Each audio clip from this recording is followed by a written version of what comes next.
હાય, કેમ છો? મારું નામ છે આરજે દેવાંગ અને મારી સાથે અત્યારે ખાસ મહેમાન છે આપણી સાથે શેડ ગ્રુપના એમડી અપૂર્વભાઈ શેઠ સાહેબ છે. કેમ છો સર? બસ.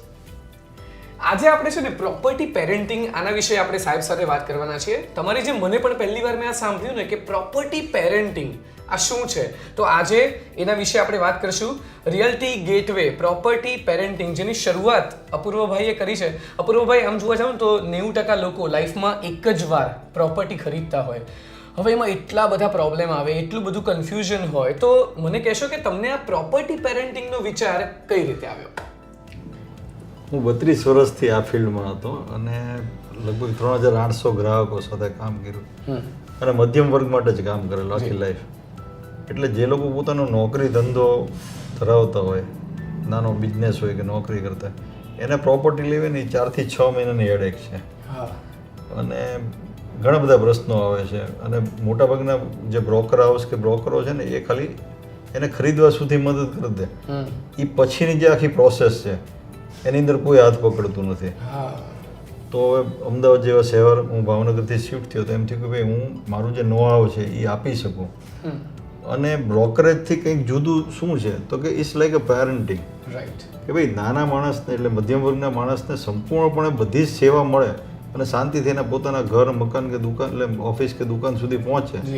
તો એવું થયું કે હવે બાકીની જે લાઈફ છે એ કંઈક આવું કંઈક વિશેષ આપે. એટલે પ્રોપર્ટી પેરેન્ટિંગ શબ્દ જ તે મેં ઇન્ટ્રોડ્યુસ કર્યો રિયલ એસ્ટેટ માર્કેટમાં.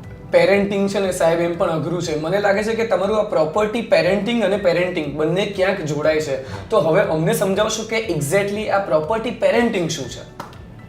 એ પ્રોપર્ટી પેરેન્ટિંગમાં જે કોઈ કસ્ટમર અમારે ત્યાં મેમ્બરશિપ લેશે, મેમ્બરશિપ ફોર્મ એનો કોઈ ચાર્જ નથી, ઓનલાઈન ફોર્મ ભરવાનું છે અને બધું લગભગ સિલેક્ટ કરવાનું, જેના ઉપરથી અમને ખબર પડશે કે ગ્રાહકને શું જોઈએ છે, કયા વિસ્તારમાં જોઈએ, કયા બજેટમાં જોઈએ, હાઉસિંગ લોન જોઈએ છે કે નથી જોતી. અને એ પછી અમે એ પ્રોસેસ શરૂ કરશું. એની માટે એને ગમતા લોકેશનની અંદર 3-4 પ્રોપર્ટી ગોતશું કે જે એવા બિલ્ડર હોય કે જેની એક પોતાની એક ગુડવિલ હોય કે જે સમયસર કબજે આપતા. આ બધું અમે એસેસમેન્ટ કરી દઈશું.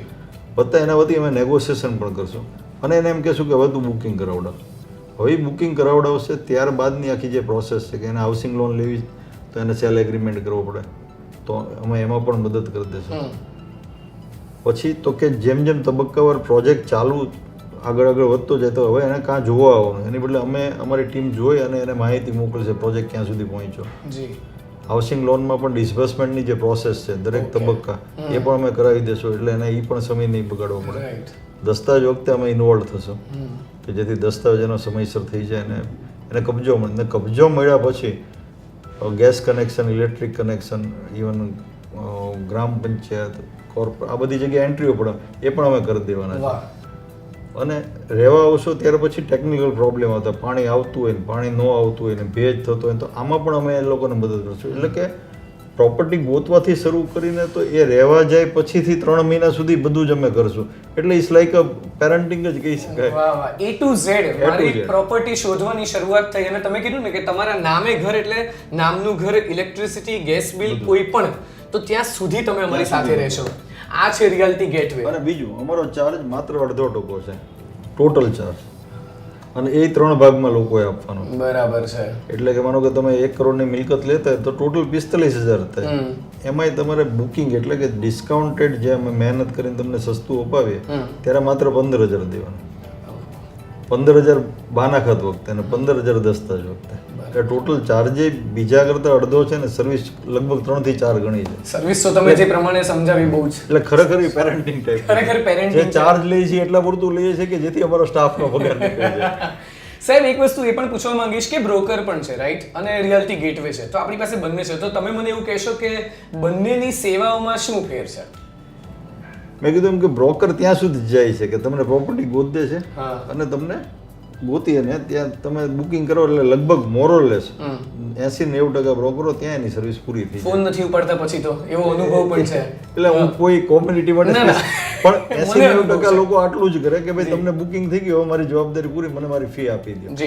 જ્યારે પેરેન્ટિંગ સર્વિસમાં અમે ઠેઠથી ઠેઠ સુધી રહેવાનું. તમે રહેવા જાઓ થી 3 મહિના સુધી તમારા ટેકનિકલ પ્રોબ્લેમમાં અમે સાથે હશું. તમારા નામે એન્ટ્રીઓ પડે, ઘણીવાર એન્ટ્રી પડવામાં 4-5 મહિના લાગી જાય તો પણ અમે એ સેવા આપેલી હશે. રાઈટ. એટલે પેરેન્ટ કેમ હાથ ન છોડે એમ.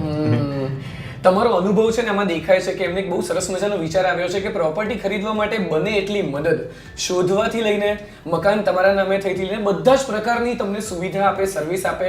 ઇવન મકાનનો દસ્તાવેજ થઈ ગયા પછીની જે તમે સુવિધાઓની વાત કરી એના માટે રિયાલિટી ગેટવે મને લાગે છે કે આ પ્રોપર્ટી પેરેન્ટિંગ પૂરેપૂરું કરશે.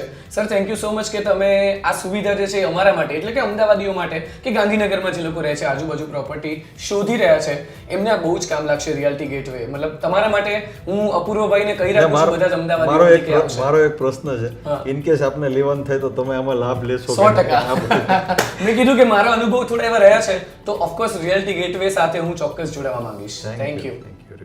Shade Group no Realty Gateway for property parenting. For more details, missed call us.